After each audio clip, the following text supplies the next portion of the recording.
আসসালামু আলাইকুম রহমতুল্লাহি বরকাত।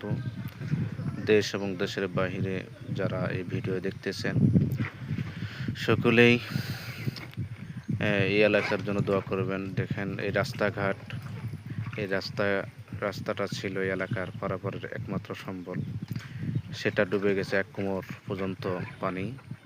এবং সামনে এখানে একটা কাঠের ব্রিজ আছে, সেই ব্রিজটাও ডুবে গেছে, দেখতে পারতেছেন। এখানে মানুষ পারাপারে আর কোনো ব্যবস্থা নাই, নৌকা নাই।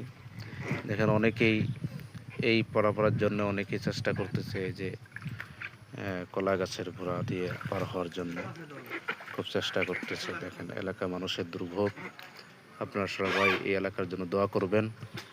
দেখেন চতুর্দিকে পানি, এই এলাকাটা পানিবন্দী হয়ে আছে। আমার এই এলাকা, সকলেই এলাকার জন্য দোয়া করবেন। এই দেখেন রাস্তাটা, এলাকার মানুষ চতুর্দিকে, এলাকার চতুর্দিকে পানি, পার হওয়ার কোনো ব্যবস্থা নাই। পাশে দুধকুমার, এটা হলো ফুলকুমার।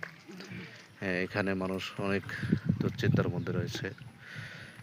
একটু বাজারঘাট করার কোনো ব্যবস্থা নাই, নৌকা নাই, মানুষ অনেক বিপদগ্রস্তর মধ্যে আছে।